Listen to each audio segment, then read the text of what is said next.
Planète émotif talentueux est un podcast hebdomadaire qui s'adresse aux adultes concernés par le haut potentiel, le multipotentiel et l'hypersensibilité. À tous ceux qui vivent avec le sentiment de décalage et qui se posent mille et une questions.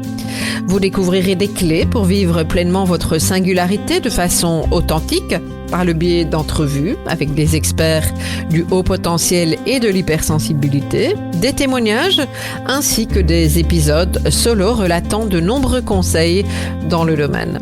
Planète émotif talentueux est animé par Nathalie Alsten, senior coach, thérapeute, auteure du livre Émotif talentueux, être soi autrement et fondatrice du congrès Douance, le seul congrès virtuel en francophonie destiné aux adultes surdoués et hautement sensibles. Bienvenue chez vous, en direct de la planète Iti.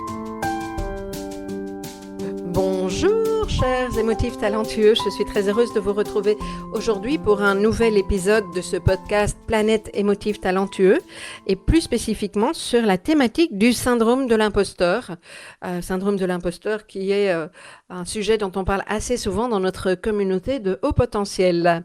Alors, avant de définir, de vous rappeler ce que c'est que le syndrome de l'imposteur, moi je me dis toujours pourquoi on ne dit pas impostrice aussi, puisque ça concerne quand même assez souvent les femmes, hein, ça aussi je vais en reparler, mais c'est alors on appelle ça un syndrome. En soi, c'est absolument pas une maladie, c'est absolument pas une pathologie non plus.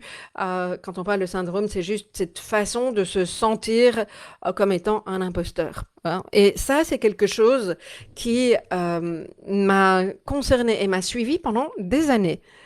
Et j'aimerais un peu vous parler de cet aspect-là des choses en toute authenticité, vulnérabilité, parce qu'aujourd'hui, j'ai vraiment pu me détacher d'une bonne partie de ce syndrome. Je ne vous dis pas que tout est derrière moi, mais on est humain. Et je trouve important de pouvoir montrer aussi cet aspect-là des choses, parce que tellement de personnes me disent « Oui, mais toi, tu n'as peur de rien, tu as de la confiance en toi, tu te donnes de la valeur. » Alors peut-être que c'est vrai aujourd'hui, hein, et c'est très certainement le cas, mais ça n'a pas toujours été le cas et j'ai envie de vous partager ça. Alors vous savez que moi j'ai découvert mon haut potentiel assez tardivement en tant qu'adulte, puisque j'avais 45 ans. Je savais que j'étais concernée par la haute émotivité, si on peut appeler, la grande intensité émotionnelle. Ça, c'était absolument pas un secret. J'étais tout à fait consciente de ça et j'avais déjà beaucoup travaillé sur cet aspect-là des choses. Mais j'ai très longtemps eu cette impression que je n'étais jamais à la hauteur, pas comme il faut, à côté de la plaque, et que je n'arrivais pas à m'adapter, que je n'avais pas les bons codes. Et en fait, que une fois de plus, c'était moi le problème. Et le doute, et j'insiste sur ce mot, le doute faisait partie intégrante de ma vie et presque de chacune de mes respirations. Alors ça peut paraître étrange, surtout les personnes qui me connaissent depuis longtemps, vous dites, toi? Eh bien oui, mais quand on est concerné par le syndrome de l'imposteur, on a envie de tout, sauf de le montrer justement.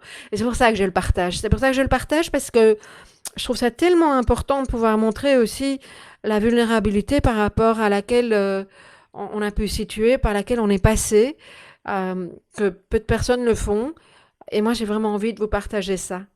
Parce que ça va, j'espère, vous donner une lueur d'espoir, vous dire que les choses sont possibles et qu'on peut y aller une fois de plus, pas à pas. Alors oui, le doute faisait partie intégrante de ma vie. Alors je ne vous dis pas qu'aujourd'hui, il n'y a plus de doute du tout dans ma vie, bien entendu, mais ça n'est pas quelque chose qui est là en permanence. Pendant tout un temps, ça l'a été. Et pour vous donner un exemple très concret, j'ai une partie de ma carrière, j'aime jamais ce mot-là, mais a été consacrée à la formation professionnelle. Donc, je donnais des formations en entreprise, j'ai donné des formations également dans une école de coaching, et vous savez que quand on donne des formations à des adultes, très souvent, ce qui se passe en fin de formation ou en fin de module, on propose aux personnes qui ont suivi cette formation de remplir une évaluation. Alors, bah, c'est logique, puisqu'une évaluation vous donne un aperçu de comment a été vécue la formation. C'est ce qui vous permet de savoir les points qui ont bien fonctionné, d'avoir les retours aussi pour savoir ce qui a amélioré en tant que formatrice, en tant que contenu, au niveau de l'environnement, etc. Donc, c'est tout à fait adéquat et logique d'avoir une évaluation en fin de module. Sauf que moi, les évaluations, pour moi, c'était un enfer. Un enfer parce que je n'avais pas à l'époque la capacité d'avoir suffisamment de recul pour me dire qu'il y avait effectivement un ensemble de retours et que l'idée, ça n'était pas de me consacrer uniquement aux deux petits malheureux retours, aux informations ou aux mauvaises cotations, parce que c'est comme ça que je vivais, qui pouvaient être données par l'un ou l'autre participant qui, alors, avait probablement à juste titre envie d'envoyer certains retours, ce qui font partie des apprentissages et c'est vraiment quelque chose de très constructif. C'est important de les recevoir, mais j'en étais absolument pas capable. J'étais pas capable de les recevoir à l'époque. Donc, ce que ça donnait, alors, en fonction du lieu de la formation, soit je recevais les formations à la fin de la journée, une fois que le dernier participant était parti, boum, je fonçais sur les évaluations et je regardais en vitesse.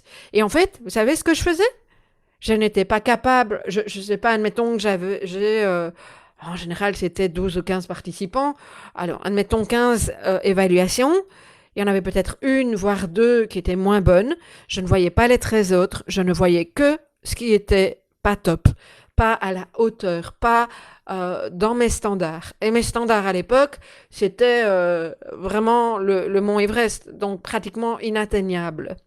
J'en ai d'ailleurs, petite parenthèse, que quand j'ai réussi à lâcher ça, que je me suis rendu compte que j'étais beaucoup plus dans le flow, beaucoup moins dans cette recherche de performance, et que c'est à ce moment-là que, bah, justement, les évaluations ont été meilleures parce que je me suis détachée de résultats. Okay, donc, les évaluations, c'était un enfer. Je pouvais ne... Alors, ça m'est arrivé de ne pas dormir sur par rapport à certaines évaluations et surtout la manière dont les choses avaient été dites, okay, qui ne m'appartenaient pas forcément, qui appartiennent à l'autre également. Okay. Et donc ça a été très très très compliqué pendant des années. Et pour la petite anecdote d'ailleurs, vous savez que j'ai écrit un livre, Émotif, talentueux, être soi autrement. C'est amusant parce que depuis l'âge de mes 17 ou 18 ans, j'avais envie d'écrire un livre, je ne savais pas sur quoi évidemment, mais quand j'ai découvert mon potentiel à 45 ans, c'est quelque chose qui a réémergé très rapidement. Mais j'aurais été incapable de publier quoi que ce soit, de l'écrire peut-être, mais de le publier tellement j'étais angoissée, et le mot est faible, à l'idée de savoir que j'allais avoir des retours possiblement négatifs, qu'ils allaient être écrits sur Amazon, par exemple, ou sur Internet. Et on ne peut pas changer ça. C'était horrible pour moi d'envisager ça, d'envisager une critique sur mon livre. Et donc, je pense que pendant des années, j'ai reporté le projet à cause de ça. Je pense pas, je suis sûre. Et pour moi, le fait de passer cette étape et d'aller trouver un éditeur, enfin même plusieurs éditeurs, et dire voilà, je suis prête à écrire mon livre et à le publier, ça a été pour moi un joli signal qui m'a montré qu'effectivement j'étais prête à être critiquée. Moi, j'ai aucun contrôle sur le fait que les gens aient envie de me critiquer ou pas. Critiquer ce que je fais, ce que je suis, comment... Bref, ça leur appartient. Aujourd'hui, je suis assez au clair avec ça. Je ne vous dis pas que je trouve ça agréable, mais en tout cas, je suis assez au clair que c'est pas parce que quelqu'un n'aime pas ce que je fais ou a envie de me critiquer que j'ai envie de me remettre... alors, de me remettre en question, oui, bien sûr, je prends le feedback, mais mon monde ne va pas s'écrouler. OK? Et ça, c'est important. Et donc, effectivement, cette époque où je ne savais pas, en fait, où mettre le curseur, où je me situais. Alors, tout simplement parce que dans le développement de mon enfance, de mon adolescence et en tant qu'adulte, je n'ai pas forcément été entourée de personnes qui m'ont donné des points de repère sécurisants. J'ai entendu beaucoup de choses qui allaient à l'encontre les unes des autres dans ce qu'on me renvoyait. À un moment, j'étais magnifique, à un autre moment, je ne l'étais plus, ce que je faisais était grandiose, et puis d'autres moments, c'était du n'importe quoi, et pas forcément des mêmes personnes. Je veux dire que moi, j'ai mis vraiment très très longtemps à me situer par rapport à ça. Je ne savais pas si ce que je faisais était bien ou pas bien. hein. J'ai vraiment dû apprendre ces parties-là, en fait. Ok, donc, j'étais dans le doute complet, hein. Et même quelque chose de plus particulier, c'est que quand on me faisait un compliment, j'avais la croyance à l'époque que c'était pour obtenir quelque chose. Donc, comme si je ne méritais pas, je n'étais pas légitime pour recevoir ce compliment. Et ça, c'est tout à fait de l'ordre de ce fameux syndrome de l'imposteur, très en lien avec l'estime de soi, hein, c'est très lié. Ok. Et comme je ne faisais pas, et je ne fais toujours pas d'ailleurs comme les autres, une fois de plus, les points de repère n'étaient pas là.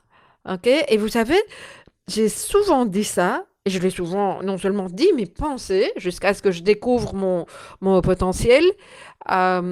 C'est si je disais, si je sais le faire, tout le monde peut le faire. Ça vous donne quand même une petite idée de là où j'avais placé mon estime de moi. Ok. Alors j'ai travaillé, hein. Alors quand je dis que j'ai travaillé, moi je me suis fait accompagner pendant pas mal d'années au niveau thérapeutique, hein. Je le redis parce que c'est vraiment ça qui m'a permis de m'entourer de personnes qui m'ont redonné les bons points de repère, qui m'ont permis de me resécuriser, qui m'ont permis de me refléter comme étant une personne tout à fait adéquate et une personne tout à fait légitime. Ça fait partie de mon chemin. Et peut-être que ça pourrait faire partie du vôtre. Ça, je trouve que c'est vraiment important de le préciser. Ok. Euh, et c'est amusant parce que toujours professionnellement, alors quand on parle du syndrome de l'imposteur, on en parle quand même assez souvent au niveau professionnel, hein. Ça peut concerner d'autres domaines, mais globalement, c'est quand même là qu'on parle du syndrome de l'imposteur. Et quand j'ai quitté mon tout premier, un de mes premiers jobs, hein, comme directrice du marketing après 7 ou 8 ans, j'en ai parlé dans un précédent épisode, juste celui d'avant, quand j'ai parlé de mon boss de l'époque, qui lui-même était concerné par le haut potentiel. Ils m'ont proposé, quand j'ai dit que je partais, parce que j'avais un nouveau projet professionnel, je voulais ouvrir mon magasin, ils m'ont proposé une augmentation, mais colossale. Et en fait, ça n'a même pas percuté à l'époque mon esprit que c'était parce que, euh, parce que j'avais de la valeur. Dans mon esprit, c'était je bossais beaucoup, ça j'en étais tout à fait, je suis une bosseuse, hein, c'est pas nouveau. Et donc, je me suis dit, ah ben maintenant, voilà, ils savent que je travaille beaucoup, ça va être compliqué pour eux de trouver quelqu'un qui travaille autant que moi, mais je n'ai pas réussi à y mettre de la valeur. Et donc, c'est pour ça qu'ils veulent, c'est comme ça qu'ils veulent pour ça qu'ils veulent me garder et me donner une augmentation. C'est un truc complètement fou, cette histoire, hein, mais de la même manière, au niveau professionnel, il y a été une époque à laquelle j'ai été licenciée, mon tout premier licenciement, mais qu'est-ce que c'était, mais douloureux. En fait, la petite histoire, c'est que ben, j'étais jeune mariée à l'époque. J'avais besoin de cofinancer le loyer avec mon mari de l'époque. Et donc j'avais un travail, j'avais trouvé un travail de vendeuse dans les cosmétiques en sachant que à l'époque, mon rêve, c'était de travailler au marketing dans les produits cosmétiques. Ça, c'était le rêve de l'époque. Ça m'a bien passé, mais j'avais vraiment envie de ça et c'était un objectif professionnel qui s'est plus ou moins rencontré un petit peu plus tard d'ailleurs. Et donc, j'ai commencé cette partie de mon chemin professionnel par un poste de vendeuse pour une marque de cosmétiques. Euh, Parce que pour moi, ça faisait partie de l'étape qui allait me mener, en tout cas, à un job dans le marketing dans cette entreprise-là, qui était L'Oréal à l'époque. Enfin, c'est toujours L'Oréal d'ailleurs. L'idée, c'est pas de faire de la promo pour la marque, mais bon.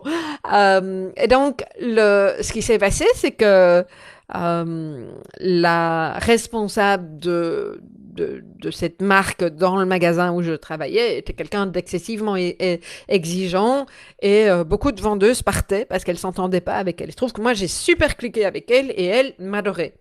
J'avais un mi-temps.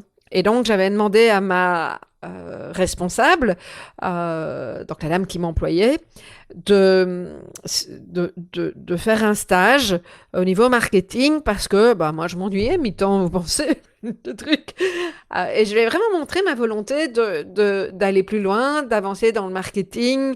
Et j'y ai mis vraiment beaucoup d'enthousiasme, à tel point que au mois de novembre, c'est-à-dire au démarrage de la grosse période de fin d'année, à l'époque, les cosmétiques, j'imagine, c'est encore le cas, mais à l'époque, les cosmétiques, c'était une grosse partie des ventes se faisait à ce moment-là.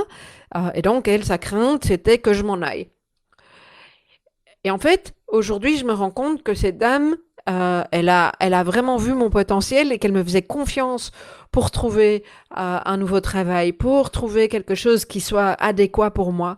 Et moi, je ne l'ai absolument pas vécu comme ça. Au contraire, ça a été terrible pour moi parce que quand j'ai reçu cette lettre de licenciement, elle me l'a notifiée hein, à un rendez-vous face à face, je me suis écroulée. Pour moi, c'était je ne suis pas capable, j'ai fait quelque chose de mal, je n'aurais pas. Et je me suis remise en question de plein de façons qu'il soit à l'époque. C'était vraiment quelque chose de douloureux. Je me suis rendu compte, d'ailleurs, il n'y a pas très longtemps, qu'il y avait encore une petite pointe de quelque chose de compliqué par rapport à ça, en fait.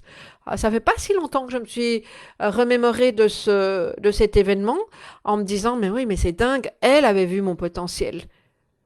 Voilà, et ça, c'est clairement en lien avec le syndrome de l'imposteur. C'est pour ça que je vous le partage également. Voilà.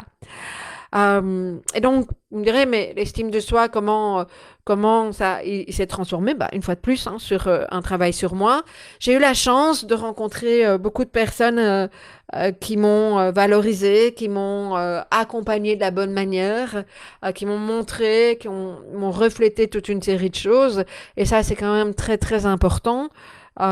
Et je pense aussi avoir cette chance d'avoir cette capacité de mettre les choses en action. Alors, bah, le syndrome de l'imposteur, on peut être là-dedans aussi, hein, et d'avoir eu effectivement cette possibilité de continuer à mettre en action et d'apprendre de mes apprentissages. Alors, parlons des caractéristiques qu'on peut rencontrer quand on est concerné par le syndrome ou le complexe. Moi, j'aime bien le mot complexe aussi de l'imposteur. Euh, Dans les caractéristiques, on peut retrouver une estime de soi qui est loin d'être au top, hein, qui aurait besoin d'un petit coup de boost quand même, voire même un bon coup de boost. Souvent, on retrouve de la comparaison à d'autres personnes et ça peut devenir tellement angoissant qu'on peut même procrastiner puisque on ne sera jamais aussi bien que la personne à qui on se compare. Le souci, c'est qu'on va rarement se comparer à des gens qui font pas bien les choses.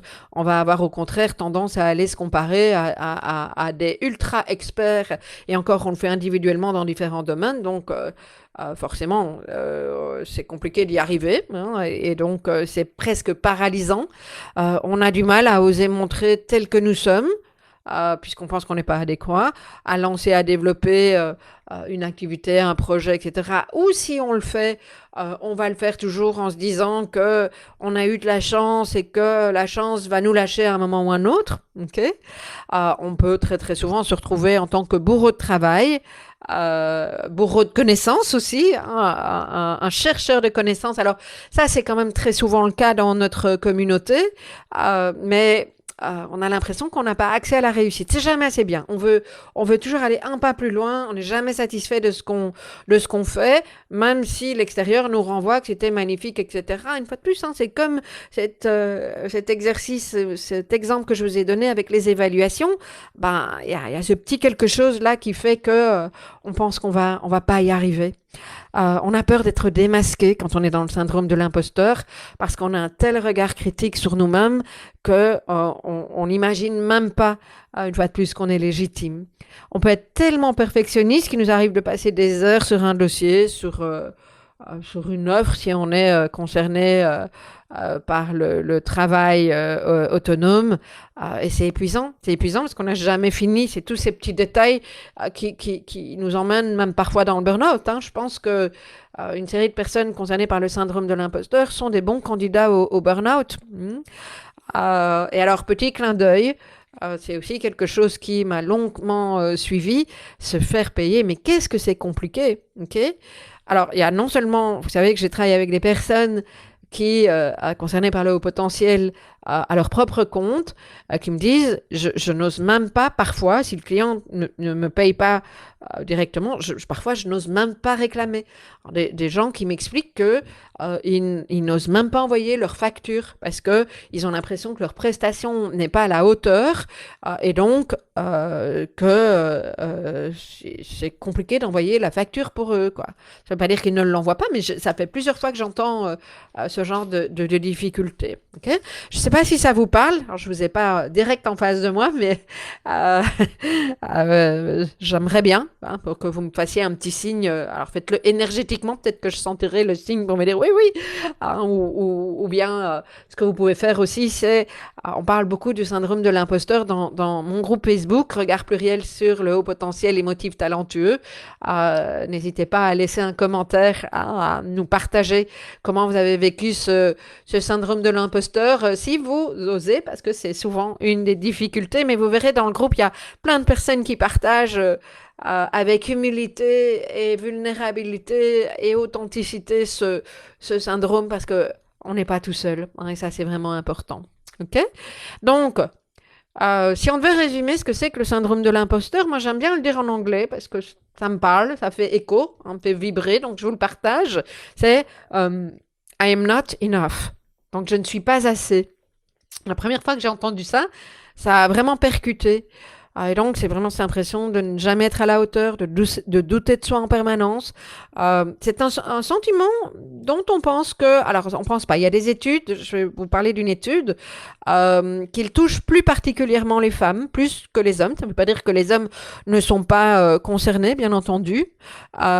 Mais tout ça est très souvent exacerbé par ce sentiment de décalage, de ne pas être adéquat et donc jamais comme il faut.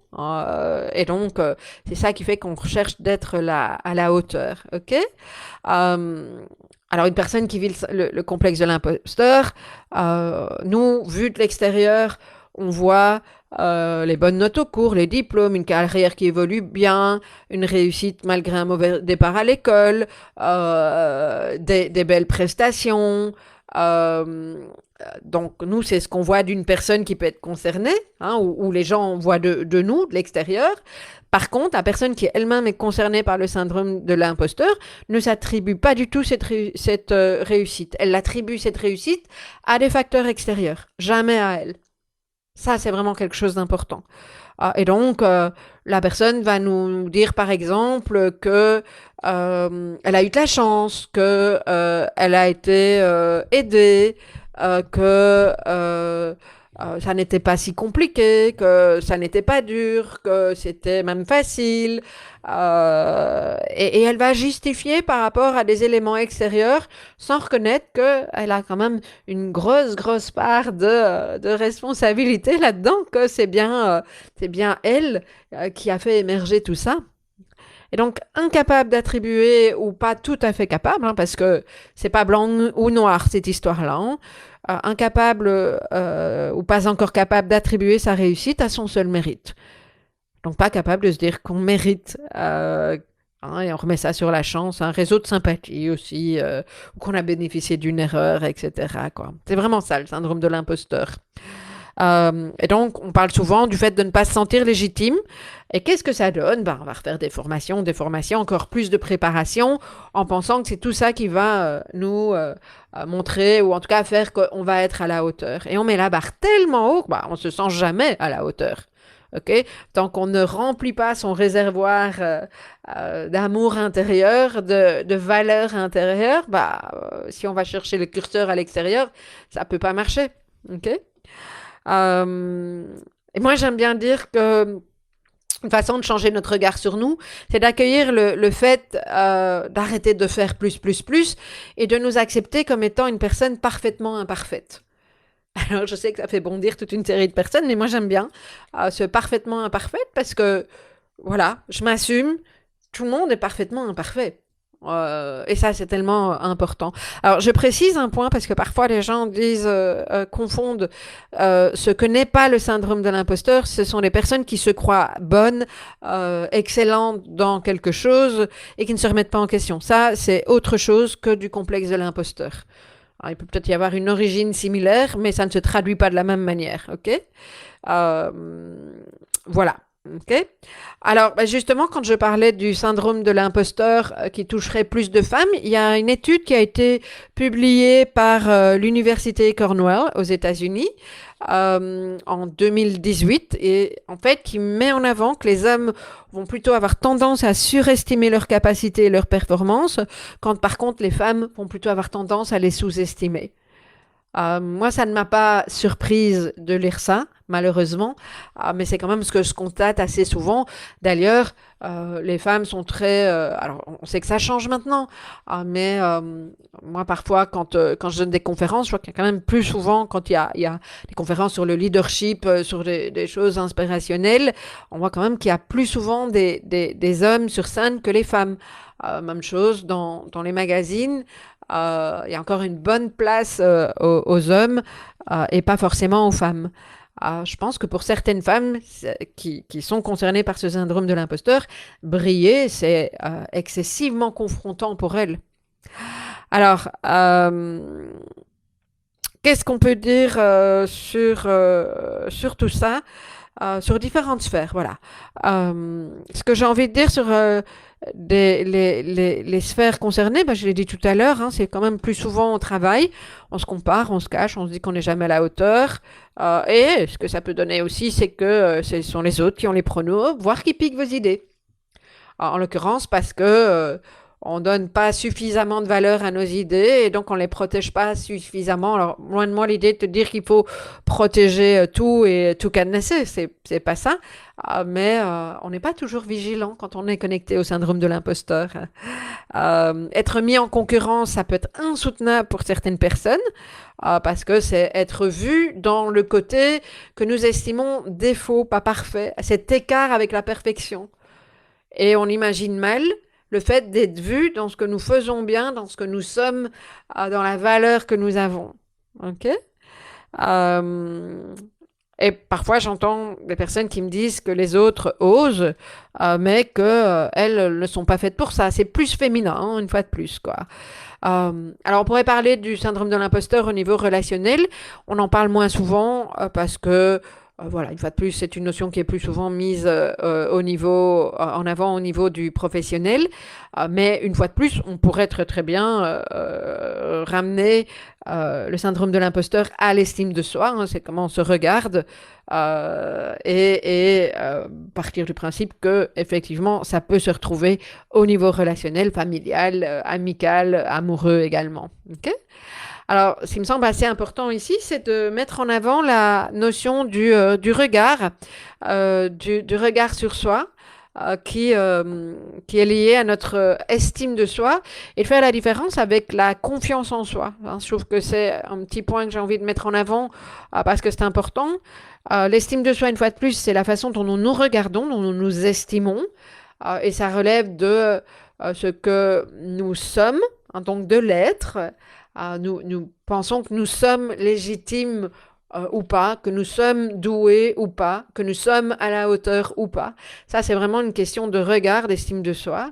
Alors que la confiance en soi, c'est de l'ordre du faire et de ce que nous allons être capables de mettre en action. Alors, ce que je trouve important de dire ici, c'est que la confiance en soi, c'est pas parce qu'on met confiance, on met en action, pardon, ou en mouvement les choses qu'on a nécessairement une haute confiance en soi. On dirait qu'il y en a une, mais elle peut être biaisée effectivement par le fait que nous n'ayons pas d'estime de soi. Et donc c'est une manière de compenser. Donc on va mettre en action pour se prouver qu'on peut y arriver. Avec perfectionnisme, avec rigueur, avec de la tension et avec une certaine rigidité, hein, puisqu'on cherche le perfectionnisme. Et ça, c'est vraiment quelque chose d'excessivement fatigant parce que on cherche du résultat. Et donc, on n'est pas dans la fluidité. Et je fais la différence avec cette vraie confiance en soi, si on peut l'appeler comme ça, qui est de l'ordre de je mets les choses en mouvement, je mets les choses en route, mais je me détache du résultat. Et quand j'ai un regard sur moi suffisamment sécurisant, qui me donne suffisamment de la valeur, si le résultat n'arrive pas en bout de course, je vais apprendre de ce qui s'est passé, je vais apprendre de cette expérience et en tirer les conclusions sans me massacrer, sans m'écrouler. Tandis au plus je suis dans le syndrome de l'imposteur, dans le doute et dans ce peu d'estime de moi, au plus je risque de m'écrouler quand le résultat n'est pas là en bout de course. Okay, donc c'est ça qui fait la différence. Et une fois de plus, je rappelle que cette histoire-là n'est pas de l'ordre oui ou non. Il y a plein de nuances entre les deux. Okay, on ne passe pas du jour au lendemain avec une baguette magique. J'ai plus mon syndrome de l'imposteur. C'est pas comme ça que ça se passe. Hein. Il y a des étapes et plus en plus on s'en détache pour pouvoir vraiment se sentir légitime et aligné. Alors, après, la question que vous allez me poser, mais c'est comment on dépasse ce syndrome? Enfin, ok? Alors, une première chose au niveau de mon expérience, c'est que c'est plus facile quand on est accompagné que seul. Parce que seul, forcément, on reste par rapport à soi et on reste dans le doute et on n'a personne pour nous donner ces fameux points de repère, ok? Alors, ça ne veut pas dire accompagner seul, hein, les groupes. Moi, quand je mets en place mon programme émotif talentueux, 6 étapes pour se réaliser, c'est entre autres ce que nous travaillons. Hein, la notion du regard est tellement importante. Donc, les points importants, premier, c'est apprendre à se connaître dans son mode de fonctionnement différent, atypique. Hein, quand vous êtes concerné par la haute sensibilité ou le haut potentiel, c'est une base parce que ça va vous permettre de conscientiser que la manière dont vous fonctionnez est tout à fait appropriée. C'est juste que c'est pas comme la majorité des gens, mais c'est pas parce que c'est pas comme les autres que ça n'est pas approprié. C'est juste votre manière de fonctionner. Okay? Vous réappropriez la notion de responsabilité, c'est-à-dire que vous avez à apprendre les bons codes. Vous n'avez pas eu les bons points de repère au niveau relationnel peut-être. Et donc, c'est de trouver ce qui est adéquat et juste. Alors, comment vous expliquer ça? Moi, je me suis rendu compte que la façon dont j'ai été élevée, j'ai grandi, j'ai entendu plein de choses, tout et son contraire, entre autres au niveau relationnel, ce qui fait que je rentrais très facilement dans des jeux de pouvoir parce que je ne savais pas comment faire d'autres. Et donc, à certains moments, j'allais me positionner en sauveuse. À certains moments, je pouvais me positionner en victime. À d'autres moments, je pouvais me positionner en persécutrice. Hein. Ça, c'est ce fameux triangle dramatique dont je pourrais vous parler à longueur de journée, peut-être dans un autre épisode, qui sait. Et ce fameux triangle dramatique, en fait, je circulais dedans parce que je ne savais pas comment faire d'autre. Mais je n'étais pas consciente de ça. Jusqu'à ce que je l'apprenne et que je puisse l'identifier. J'en parle dans mon livre d'ailleurs. Et ça m'a permis de revenir à ma responsabilité. Mais qu'est-ce qui m'appartient et qu'est-ce qui ne m'appartient pas? Et si quelque chose est encore douloureux, si je vis encore quelque chose de compliqué, ok, qu'est-ce que moi je décide de faire pour pouvoir dépasser ça? Moi, c'est ce qui fait que j'ai été accompagnée d'un point de vue thérapeutique pendant autant d'années parce que c'était ça que je cherchais, c'était de prendre ma responsabilité et de trouver les clés. Alors en même temps, j'aime bien ça pour pouvoir me développer et revenir à ma pleine puissance. Okay? Changer ce fameux regard, en fait, et changer de lunettes à travers l'ouverture du cœur. Alors parfois, on parle d'amour inconditionnel. Moi, je trouve que la notion est pas simple parce qu'il y a un côté justement inconditionnel, alors que l'ouverture du cœur, ça nous montre que on peut y aller un pas à la fois.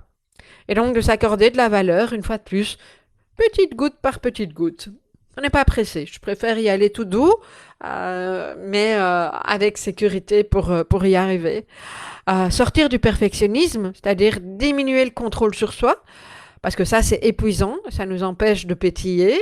Donc, commencez à identifier dans quoi vous êtes à ce point perfectionniste et vous mettez plein de détails. Et demandez-vous si ces détails valent la peine.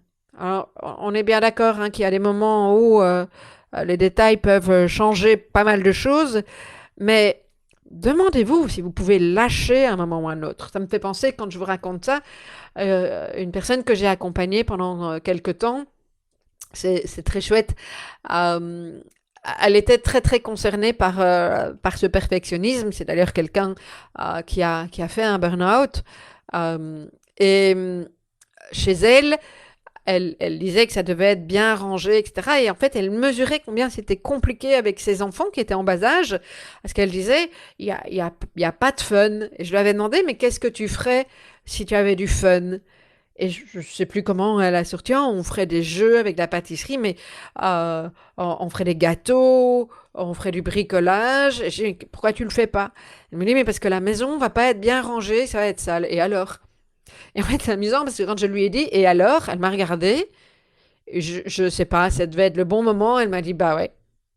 Et donc, quand elle est sortie de chez moi, euh, elle avait comme tâche de s'amuser avec ses enfants. Et c'était vraiment génial parce que la, la fois suivante, à la séance suivante, elle m'a raconté qu'ils avaient mis le bordel dans la cuisine, que les enfants avaient ri et qu'elle a un souvenir de cette journée absolument extraordinaire. Du nettoyage un peu moins, mais il s'est vraiment passé quelque chose pour elle et elle s'est vraiment autorisée à ne plus avoir cette maison hyper propre parce que ça lui demandait des heures et des heures et des heures d'énergie pour garder cette maison nickel, rangée, cadenassée pratiquement.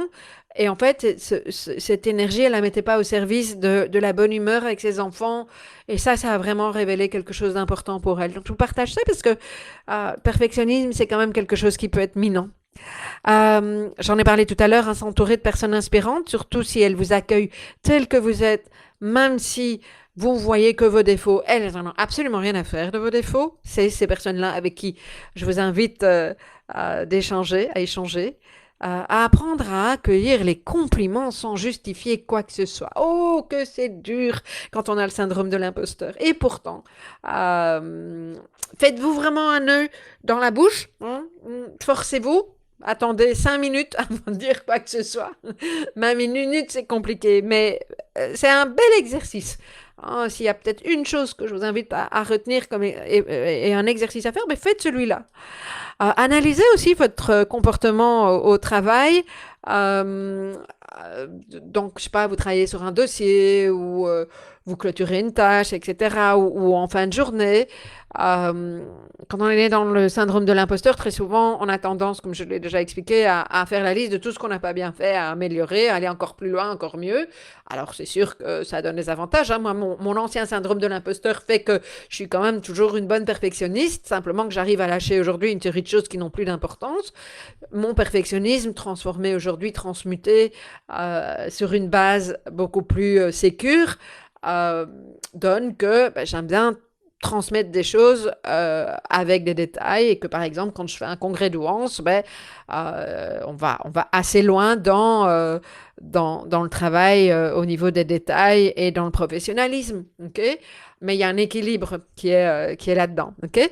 Donc je reviens à ce que je vous propose en fin de journée, c'est vraiment de vous dire, admettons que vous repériez 5 points à améliorer, super. Moi, j'aimerais bien que j'ai envie de vous proposer de trouver la même quantité, c'est-à-dire 5 points de choses qui sont cool et qui ne sont pas à modifier parce que vous les faites déjà très bien et de vous en attribuer le mérite. Pas forcément simple, mais juste le fait de conscientiser ça, même si au début, écrivez-le pour ancrer, pour matérialiser ça. Euh, faites cette démarche-là dans un premier temps, ok? Et vous allez voir, en l'écrivant, même si c'est inconfortable, il pourrait se passer quelque chose d'intéressant, ok? Euh, alors, apprendre à accueillir, hein, que même si c'est facile, ça a de la valeur. Ça va pas être absolument compliqué. Et ça, c'est quelque chose quand même dans notre communauté qui est quand même très très souvent mis en avant. Le fait que les choses soient faciles et donc bah, ça n'a aucune légitimité puisque c'est facile. Eh bien si, hein, j'en ai déjà parlé dans différents épisodes. Identifier ce que nous accomplissons, même si c'est tout petit, et se dire qu'on peut être fier. Y a aucune raison d'être honteux. La honte, elle vient de l'extérieur et de quelque chose qu'on vous a dit de vous quand vous étiez enfant et qui n'était pas adéquat. Parce que il n'y a pas de honte à faire des expériences. Nous apprenons tous. Au contraire, oser faire des choses, ça mérite d'être fier. Ok? Euh, et puis, il y a un aspect que je trouve quand même très très important, se donner suffisamment de valeur pour pouvoir faire ses propres choix, pour pouvoir se dire qu'on n'a pas besoin des autres. Moi, j'ai très très très longtemps cru que je ne pouvais être qu'une bonne numéro 2. Alors, si ce n'est qu'il y a toute une série de personnes qui avaient très très bien compris ça et qui ont bénéficié. En même temps, il y a une co-responsabilité, je vous parlais de responsabilité plus haut, mais qui ont bénéficié de cet aspect-là aussi. Moi, j'étais pas capable de me dire que je pouvais être sur le devant de la scène. Je l'ai déjà expliqué, mais mon tout premier site internet, il y avait ni mon nom ni ma photo. C'était trop compliqué pour moi. Donc, et c'était pas il y a si longtemps que ça. C'était une bonne dizaine d'années, un peu plus. Comme quoi, aujourd'hui, on voit ma tête partout et ça n'est plus très compliqué pour moi. C'est pas ce que je cherche, mais ça fait partie du job, voilà. D'avoir de cette visibilité-là. Et donc, accepter de ne pas rester dans l'ombre des autres, c'est vraiment, et oser rentrer dans la lumière, avoir le courage de se montrer tel que nous sommes, et donc c'est aussi oser sa propre vulnérabilité. Et c'est, je vous assure, quelque chose qui nous aide à améliorer notre estime de soi. Un petit point encore avant de boucler cet épisode. Si, je le dis aux personnes qui m'écoutent et qui ont peut-être vécu à un moment donné de l'abus, comment on sait qu'on a encore des traces de l'abus et qu'on n'a pas forcément tout digéré, c'est quand on a un sentiment d'injustice qui est particulièrement exacerbé. Ça, c'est très très lié. J'ai juste envie de vous dire que c'est pas parce qu'on vous a dit que vous n'étiez pas OK que c'est vrai, d'une part, et surtout que c'est important de ne pas continuer à croire que c'est vrai. Vous êtes OK. C'est pas parce qu'on vous a dit que vous n'étiez pas OK, que vous n'étiez pas adéquat, que vous devez le croire et que vous devez continuer à le croire. Et ça, j'insiste très très fort, parce que pour moi, c'est vraiment quelque chose d'important. OK? Et vraiment, la toute dernière chose, osez, avec des petites choses, mettez en mouvement. Il n'y a jamais d'erreur, il n'y a que des apprentissages. C'est juste une autre manière de voir les choses. Voilà, j'espère que cet épisode vous a plu. Et puis, pour mémoire, si vous ne l'avez pas encore, je vous invite à télécharger mon magazine Regard pluriel sur le haut potentiel, multipotentiel et hypersensibilité. Il est gratuit. Et lorsque vous êtes inscrit, que vous êtes abonné, vous recevez chaque nouvelle édition et toujours gratuitement. Et pour le télécharger, je vous invite à faire 3 fois W émotif au pluriel talentueux avec un X bien sûr.com/magazine. Donc, je le répète, 3 fois W émotif avec un S-talentueux X.com/magazine. Je vous dis à très bientôt, à la semaine prochaine pour un nouvel épisode.